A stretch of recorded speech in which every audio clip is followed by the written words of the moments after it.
Welcome to the Heal, Thrive, Dream podcast, where trauma survivors become healthy thrivers. Each month, we'll feature a theme in the trauma recovery and empowerment field. To promote your recovery, healing, and learning how to build dreams, here's your host, Karen Robinson, transformational coach and therapist. Hello, welcome to the Heal, Thrive, Dream podcast. Today, our guest is Lilli Bewley. I hope I said that right. People know me for not getting the names right. Lilli is a dating coach for finding love with over 10 years of experience in personal development. She herself went from just surviving in life to thriving in love and purpose. Isn't that beautiful? Currently, she is helping single and successful women love dating and finding true love. Lilli is on a mission to educate people on how dating can be fun again after a divorce, even in their 30s, 40s, and 50s, and even if they've been single forever. We have the ability to create magnetic energy in our dating lives, even if we have to perform and be high achievers in other parts of our lives. Her signature quiz, the Feminine Dating Archetype Quiz, show women their blocks to love and help them find their true love match. So thank you, Lilli, for being here today. Thank you, Karen. I'm so excited to be with you and have this conversation with you today. Awesome.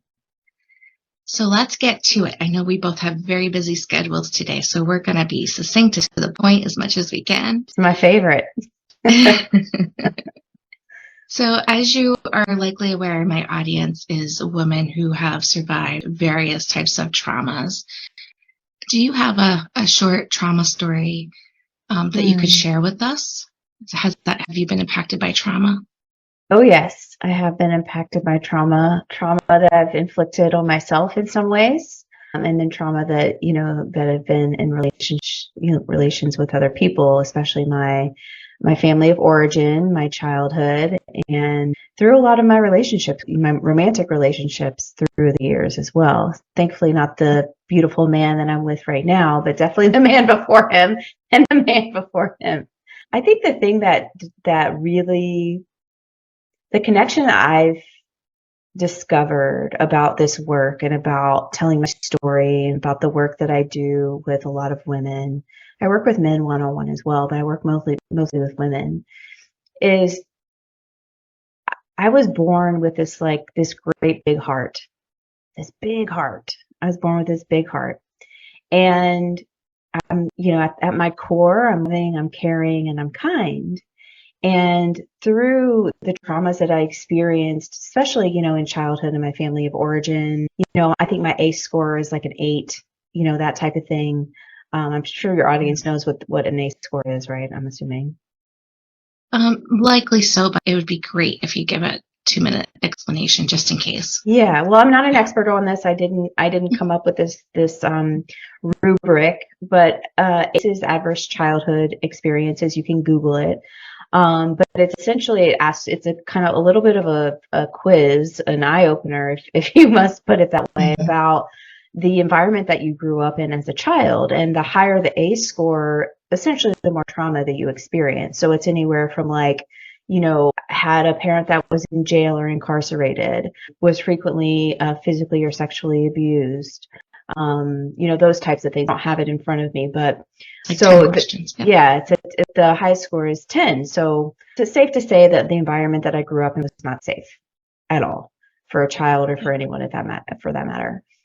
But what I've realized through my healing journey is that I had this beautiful open heart, right? And obviously I survived. I'm here. Now I'm thriving. I've gotten through a lot of the final kind of patterns that I was seeing in relationship and in myself, my nervous system, all of the things. I'm not the end of the road by any means, but I'm continuing to walk down this healing path.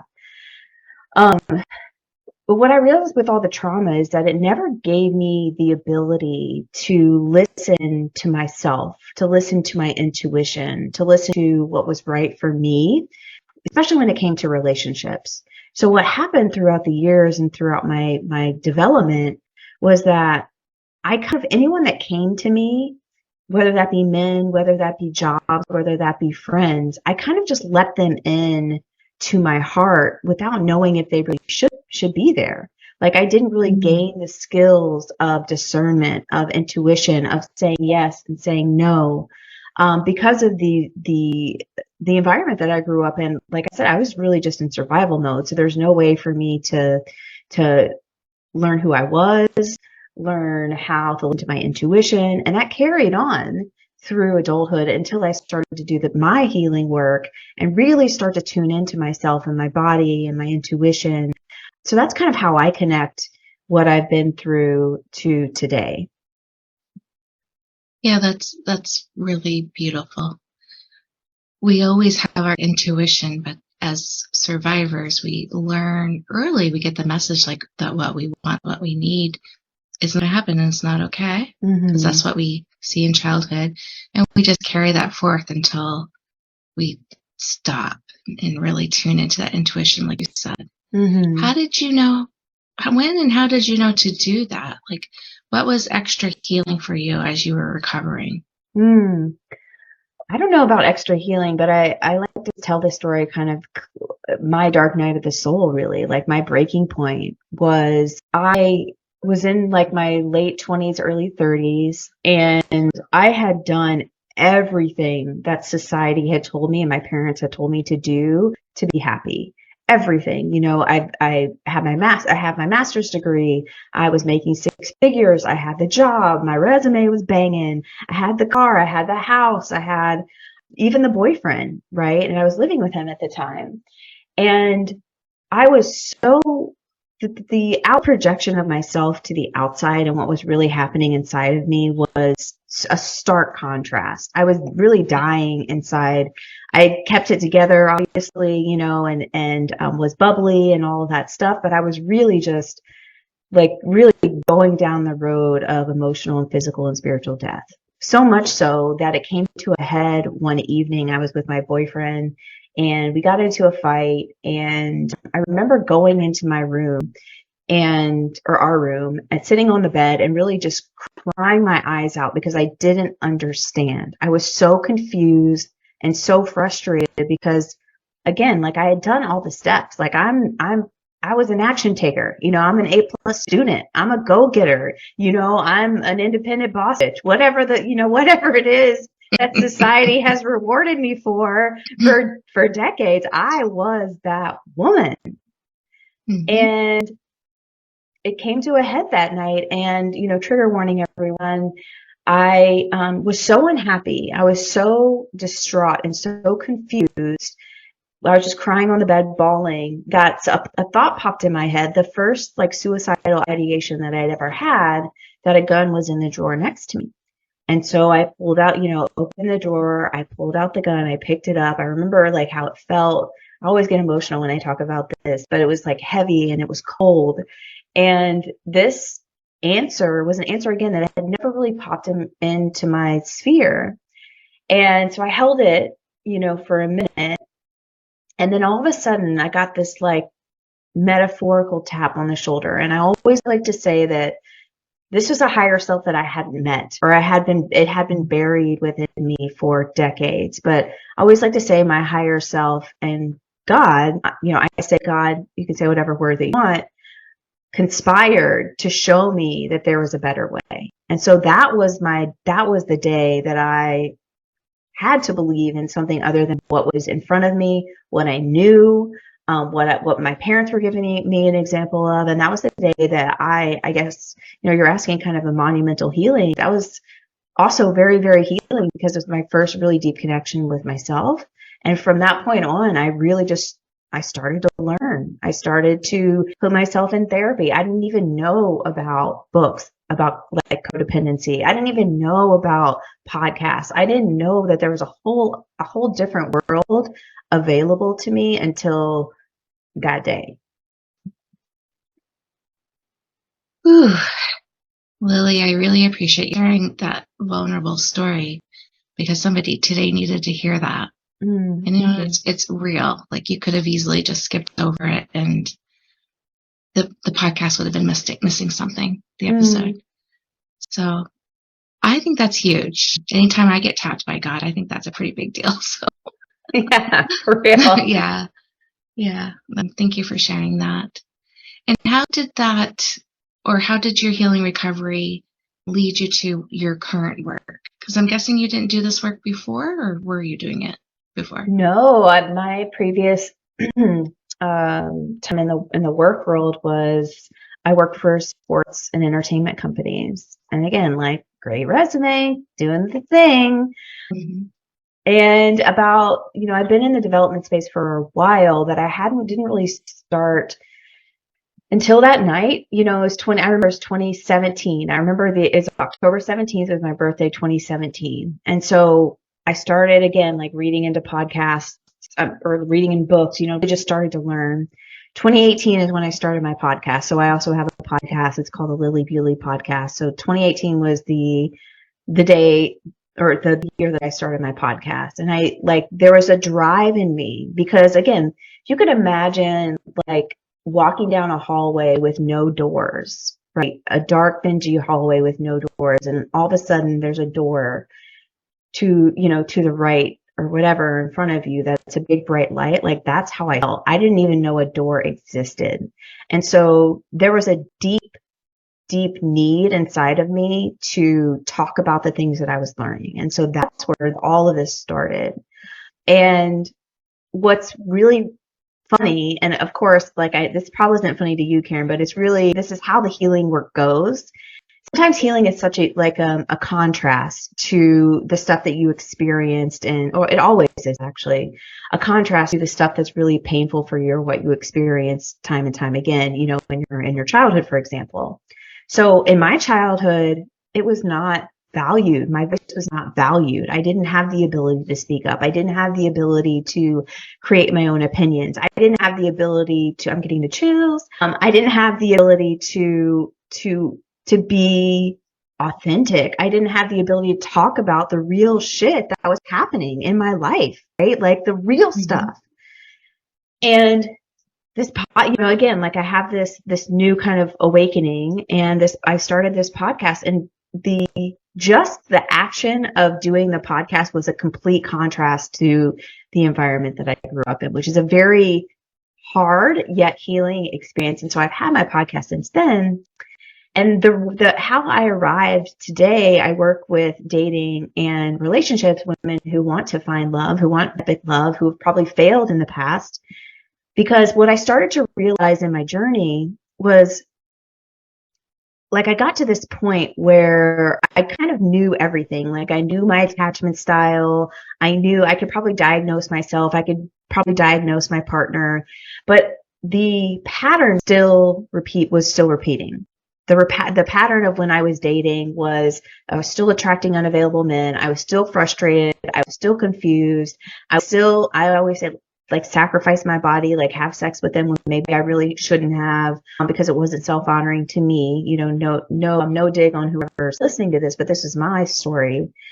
Mm-hmm. And that's when I really, really started to dig deep into this work and how I could help people, is because patterns are something that happens 3 or more times. And there's always a root cause to behaviors and actions that are happening. We know this, right? Like there's always a root cause that is happening and dictating our behaviors, thoughts, and beliefs. And so that's how I got into this work, is really based off of the healing and work that I did myself. And a lot of women that I attract are like me. The Feminine Dating Archetypes, which is one of my things. It's so much fun. Was actually a download from God about like my experience and the experience that other clients were having. So it's like, I don't know. It's just so beautiful. I'm just so really grateful to be here and do this.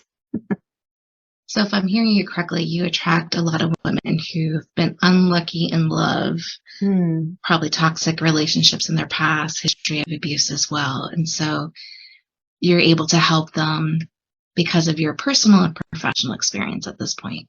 Yeah. Is that accurate? Absolutely. Yeah. And I think it's really those women who have tried everything on their own. I'm sure that it might be very similar with you, Karen, but if you have tried everything on their own, they've listened to the podcast, they've read the books, and maybe even, have had other coaches or other therapists that really haven't been able to get kind of to that root. I'm not saying I can do that 100% of the time, but I definitely help heal like the deeper layers that are in there. It's just, I don't know, it's just my gift. But yeah, and those women who really want to stop repeating those patterns, but are really, they want epic love and magnetic love. That's so beautiful. What a service you offer. My epic love happened very interesting. I kissed a lot of frogs first, married a few of them. And then my download from God is like, you teach people this all the time. The red, the yellow, the green flags. So I dug out the book I recommend everybody else. Relationships for Dummies, I think. Okay. It talks about their flags. And I just made a list. Okay, this is what's not worked for me. Red flags. These are possible yellow flags. And here's my green flags. And then I met my husband on Match.com. And because of my flag system and deciding not to date anyone that did not honor or fit into those, no matter how attractive they were, no matter how funny, whatever, like they had to, it was the first time I actually used my brain and not just my heart. Like we're taught as young girls, like you follow your heart and whoever you love, you should marry. And that was not working for me because I'd love very easily all the wrong people. And so when I followed the system, that's how I met my husband. We met on Match.com and we were a 98% match. And he's amazing. I love that. I love that so much. You know, I think 11 years now. Oh, it's so good. I think you bring up like a good point, right? And what I heard you say is that you're kind of actively doing this work. And I don't know if it was the same for you, Karen, but I also did the same, but it was still really, really hard for me to like follow through, to stay with my boundaries, because of that patterning, you know, that we've had probably for decades. What I always like to say is that if someone is seeing, you know, unhealthy patterns in their dating life or even in their relationship or whatever, I think what the good news is that your patterns aren't you. They're really just parts of you that are really just begging to be healed. So I always like to say that because a lot of times people, you know, we don't do this consciously, but subconsciously we make meaning, you know, of our patterns. Like I'm unlovable, there's no hope. I mean, one of the last things I had to heal, and you know, I welcomed in my epic love about a year ago, the most amazing man I've ever met in my life, which is insane. And parts of me still are like, is this real? I don't know. I don't believe it yet, you know, and it's going to take probably a while for that to happen. But it's really just parts of us that are kind of just speaking up and being like, hey, Lilli, hey, Karen, like, let's, you know, it's time to heal them. Right. And and so, it's knowing our worth, isn't it? It is. I think that the biggest act of self-love is one of the biggest acts of self-love, and I follow by this rule myself, is to put ourselves in situations like healing containers, coaching, therapy with you, with me, with other people that feel not totally scary, but maybe just a little bit scary. Like maybe just a little bit scary. And I feel like that's my North Star, you know, for things, how I make decisions about, you know, things for myself, like healing things for myself. Yeah, I call that stretching just a little bit out of your comfort zone. And that's how I describe therapy a lot. It's doing that stretch. Like if therapy is super easy, it may not be healing. Like it's got to feel like a stretch. You got to grow and try. And it is scary, like you said, but that's where the courage comes in and healing comes in. So for anyone listening that really feels your heart, your healing heart and energy, and they want to work with you, Lilli, what's the best way to reach out to you? Thank you. Well, thank you for this time. You're amazing. So a few things. Like I said, I have the Feminine Dating Archetype Quiz, which is my signature quiz. It's this whole collaboration between the universe and my experience, and then also all the hundreds of coaching hours with my clients. And it'll show you your blocks to love, and it'll help you find your true love match. And that's at datingarchetype.com. I also have an offer for your listeners. Would that be okay? Absolutely. Okay. So I have one of my programs is called Dating You. It's the School for Magnetic Relationships, and that's where we go into the deeper level root cause patterns. Last month we worked on forgiveness. We're on Forgiveness 102, but it's a subscription-based program, a lot of community support and coaching support from myself and my team. I have a code that's Karen for 2 months free for your listeners. So if they want to come in and try it out, I'd love to have them and just kind of check around and see if it's right for them. But it's really for those women who are just kind of ready for something better, honestly. So yeah, I'd love to have anyone in if you would like to send them my way. Beautiful. Would love to do that. So listeners, that will be in the show notes. If you're driving, don't crash the car. Yeah. Trying to get the info down. It'll be in the show notes, the code and everything. Lilli, thank you so much for being here today. I suspect we could have talked for a couple of hours. I know I have more questions, but that's okay. We can always keep in touch over email, and I can share in your show notes anything amazing. Oh, well, let me ask one more thing, though. Like, have you written a book? You going to write a book? I think you should write a book. Oh, that whole thing. There are a few in the works, but I have a workbook out on Amazon that I don't really plug that much because it's before I really got into dating. But it's Heal Your Anxiety and Receive Limitless Love. And that was like a little workbook I put out. But I'm working on the big stuff. Well, keep us posted so we can add it to the show notes later. Oh, you're so sweet. Thank you. Okay. Thank you for being here. Thank you for listening in today. Please join us next week, same day and time. Also, I would love for you to check out my website, healthrivedream.com.